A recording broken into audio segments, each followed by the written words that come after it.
Welcome to the kitchen. I'm Chef Victoria Love, and today we're gonna make an apple vinegar. I have all of these apples and we're gonna be doing two recipes with them. We're gonna make an apple sauce and an apple butter. And what I'm gonna do is I'm gonna save all of the peelings and all of the cores in order to make our apple vinegar. So what I'm gonna need to do is peel all of these apples and then weigh it so that way you can do it at home. Now, you don't have to have all of these apples all at the same time. You could be making several different things. Freeze your peelings and then make your vinegar after you have a whole bunch. Hello friends, I appreciate you being here. Please watch the video to the end so you can see the whole recipe and help me out. Would you please click like and subscribe so I can keep bringing you more recipes. So here we go. I finally finished my 5 pounds of apples for our apple butter. And now I've got a whole bunch of scraps ready to go into our jar. And this is just a large of a classic pickle jar I'm recycling. I boiled it and cleaned it out. This is a 2-quart, 1 pint size glass jar. And now I'm gonna weigh all of our scraps. I have all of these apple cores. This is 29 apple cores.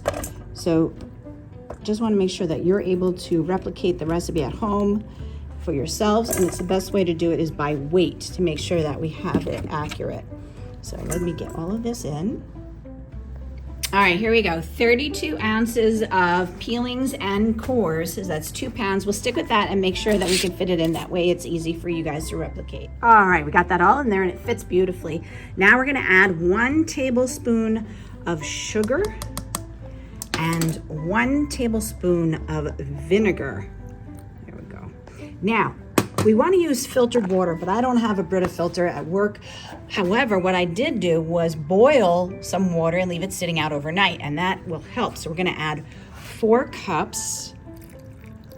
Let's get this all in there. And we might need to add a bit more, but we're aiming for getting it filled.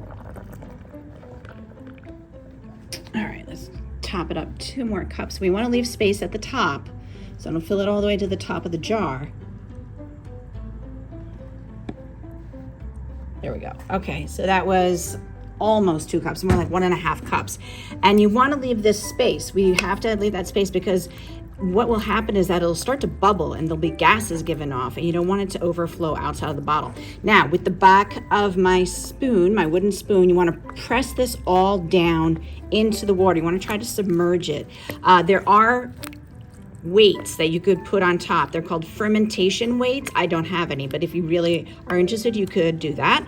However, I'm just going to be pushing it down with the wooden spoon every single day. And now I'm going to be covering it with a paper towel. You need to leave it exposed to the air, but you want to cover it. You could use coffee filter as well. And then we're going to let it sit in a warm, dry spot that's not exposed to sunlight. And check on this every day for 30 days, and hopefully we will have our vinegar. Here we go, day 2 of our apple vinegar, and look, all the apple has risen to the top. So this is why you need to do it every single day. You gotta push them back down under the water.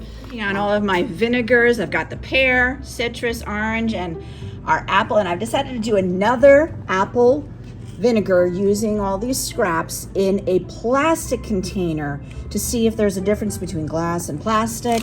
And here is our vinegar. This is our 2-day-old vinegar. You can see the peels are beginning to brown, and we gotta muddle it every day. Push it down and stir it up with our wooden spoon. Here we go, here's our apple vinegar. Now, I've been away for 10 days because of spring break, and this is what we've got, and I need to start pushing it down. Now, I think I see it's a bit cloudy at the bottom, which could be what's called the mother, and hopefully that is what has happened. We had a mother forming over that time. Now, when you do it at home, you need to do this every single day, but since I was away, I hope I didn't kill the vinegar. I still got some bubbles coming up. So again, this is a 30-day process. So if you're not there every day to take care of it, you might not get what you're looking for. So we got to push this all down. There we go. We got some nice bubbles forming. So here is our apple scrap vinegar. This is the one in the glass jar, and here's our one in the plastic container. And we need to stir this up. and push down all the fruit. This one I started a couple days after I started this one. And so I've got really nice activity going on here with the bubbling. Can you see the bubbles? There we go, a lot of bubbles. So here we go. This also has good activity. We've got bubbles forming after I'm stirring it up. This is a difference too. I want to smell it. That one smells great. It smells like cider, apple cider. And this one actually smells like nail polish.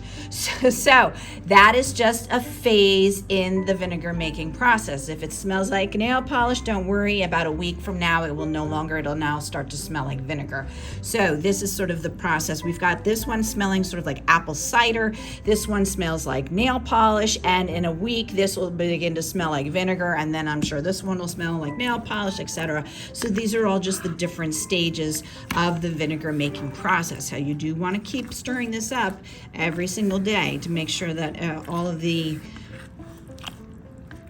fruit is exposed to air, and we continue that anaerobic activity that's going on with our vinegar fermentation process, etc., etc.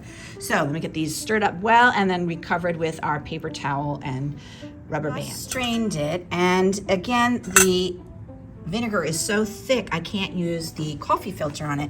So I'm gonna strain this twice through here, and then we're gonna put it back in. I just washed this, and we're gonna put this in here, and I'm going to test it with the litmus paper and make sure that it is at vinegar. Okay, luckily I have some cheesecloth. So my second strain, I'm gonna put it through the cheesecloth since the coffee filter isn't working.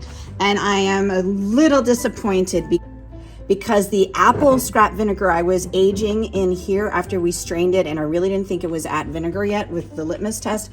When I came back after the weekend, because I wasn't muddling it every day, the vinegar had little white spots on it. So I strained it again, and then I wanted to kill whatever was in it, and I boiled it. However, I'm still seeing some residual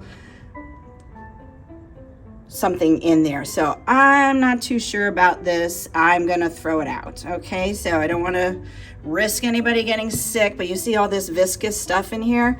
Yeah, I don't know what that is. So we're gonna get rid of it. Even boiling didn't kill whatever it was. So next time, once I strain it, I'll age it in the vessel with the lid on instead of with the lid off. I was reading research about how you need the air to have the fermentation process going on, but in that case you have to daily muddle it. So once I strain it, I'll age it in the vinegar jar with the lid on. I don't want that to happen again. So I'm gonna now strain this with the cheesecloth and get rid of all of the sediment. Okay, double thickness of cheesecloth, and if you recall, this whole thing was full at the beginning, and this is all the vinegar we have yielded from all of those scraps.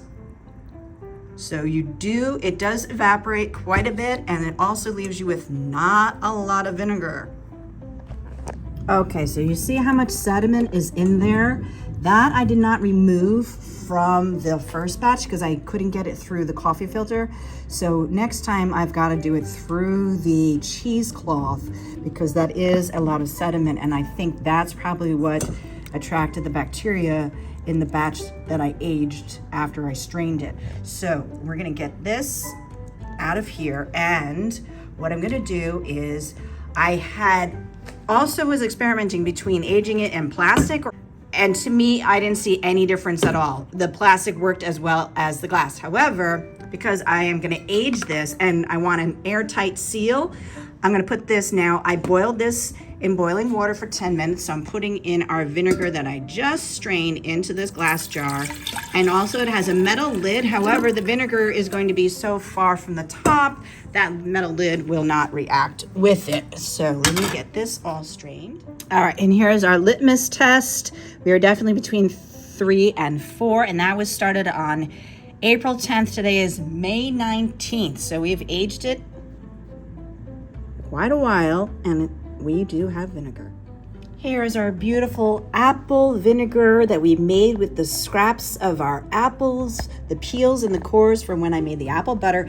And look at this container. This is the type of container you want to store your vinegar in. It has a glass lid with the rubber seal, no metal top.